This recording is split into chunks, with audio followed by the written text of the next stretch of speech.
Mpendwa mtazamaji, siku ya Jumamosi, karibu katika tafakari ya neno la Mwenyezi Mungu.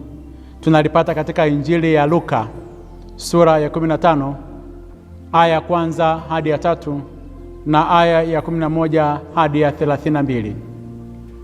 Ni ule mfano wa Yesu ambao umepewa jina la Baba mwenye huruma. Wengine wanapenda kusema Injili ya mwana mpotevu. Baada ya mafundisho ya Bwana wetu Yesu Kristo, makundi mawili ambao walikuwa wanampinga Kristo wakamshambulia Yesu wakisema anakaa na wenye dhambi, anawakaribisha wadhambi na watoza ushuru. Wakaanza kunung'unika. Yesu anatolea mfano huu wa baba mwenye huruma na yule mwana mpotevu. Anasema baba mmoja alikuwa na watoto wawili. Yule mdogo akamwambia baba yake, "Baba, nipe sehemu ya mali inayoniangukia." Baba akawagawia vitu vyake. Na taratibu katika taifa lile la Waisraeli kwa Wayahudi ilikuwa ni kwamba baba akiwa na watoto wawili, yule mkubwa alikuwa anachukua sehemu kubwa ya urithi wa yule baba, na mtoto mdogo alikuwa anachukua robo ya urithi wake. Huyu mdogo alipoona kwamba katika urithi huu wa baba mimi sina kitu kikubwa, akaamua kuchukua mali zake, ile sehemu ilikuwa inamwangukia. Kosa la huyu mtoto ilikuwa ni kwamba alimuua baba yake, kwa sababu urithi ulikuwa unagawiwa baada ya baba kufa. Yeye mtoto kwenda kudai urithi, maana yake alikuwa ameshamuua baba yake mzazi. Na baada ya kufanya kitendo hicho, baba hakusita katika kuweza kumpatia kile ambacho alikuwa anahitaji. Hii ndio roho ya baba yetu mwenye huruma. Mara nyingi sana katika safari zetu za maisha tunajiamini kipumbavu na kijinga hadi tunamuua Mwenyezi Mungu ndani ya mioyo yetu, kwamba Mungu hayupo, Mungu haishi tena. Na baadaye pia tunatafuta baadhi ya vitu kinyume na taratibu. Lakini Mwenyezi Mungu yeye ambaye anawapatia mema, wema na wabaya, anatupatia yale tunayoyahitaji. Kijana huyu mdogo alipopata zile mali zake, sehemu ile iliyokuwa inamwangukia, akaondoka akaenda nchi ya mbali, na alipofika huko akaenda kutapanya mali zake huko katika maisha ya uasherati. Na hadi leo watu wakitaka kufanya mambo yao, wakitaka kuweza kuishi maisha ya uasherati, wanatoka mbali, wanaenda mbali na sehemu ile wanayoishi. Hawezi kufanya matendo haya ya uasherati karibu na sehemu wanayoishi. Anaenda sehemu ya mbali kabisa ambayo watu hawamjui, ndipo aende akafanye dhambi hizo. Na huyo kijana akafanya matendo haya. Alipofika huko akatimiza azima yake katika mambo haya ya uasherati, kwamba tutaweza kufanya mambo yote, lakini mwisho wake lazima vitu viishe, pesa lazima iishe. Njaa kuu ikaingia katika nchi ile, na huyu yeye aliyekuwa mtoto wa tajiri akawa ni mhitaji. Akaenda kushikamana na mwenyeji ambaye yeye alimpeleka moja kwa moja kwenda kutunza shamba la nguruwe, na akanyimwa chakula. Akaanza kula chakula kile ambacho walikuwa nakula nguruwe. Baada ya muda akatafakari sana ndani ya moyo wake, akasema, watumishi wangapi wa baba yangu wanakula vitu na kusaza. Akasema, nitarudi na nitatamka maneno haya kwamba Baba, sistahili juu ya mbingu na mbele zako, sistahili hata kuitwa mwana wako tena, kwa maana nimekosa mbele zako. Akasema, nitamwambia baba yangu nifanye mmoja ya watumishi wako. Akaondoka akaenda kwa baba yake. Thamani ya huyu mtoto ilikuwa ni hii mbele za baba yake. Baba yake alikuwa anasimama mlangoni kila siku, lini mwanangu atarudi? Na ndivyo Mwenyezi Mungu mwenye huruma, ambaye Bwana amejaa huruma na neema, kila siku amesimama mlangoni anatutazama. Ni lini tutarudi kutoka katika matendo yetu maovu? Tunakula vyakula ambavyo si stahili yetu, tunakula makombo, tunakula vyakula vya nguruwe.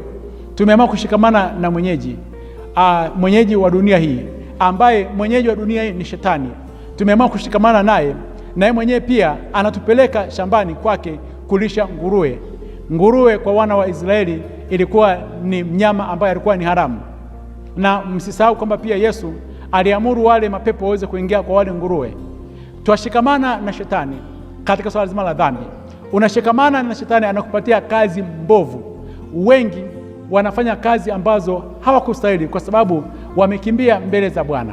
Mwenyezi Mungu mwenye huruma anasimama mlangoni kila siku, anatusubiri ni lini tutarudi.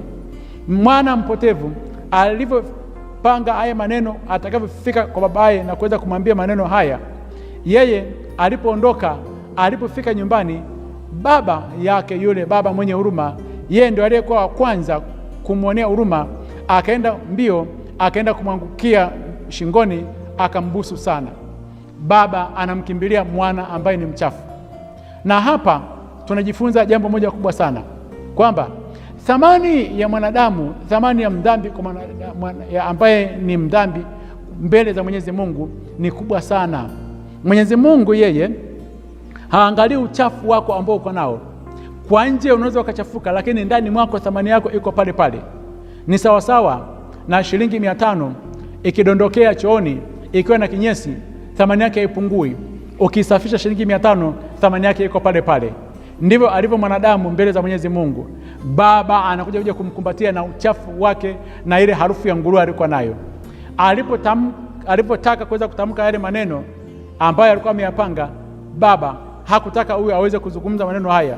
Aliposema, Baba, nimekosa juu ya mbingu na mbele yako, sistahili kuitwa mwana wako tena, yule baba akamwambia, sasa inatosha.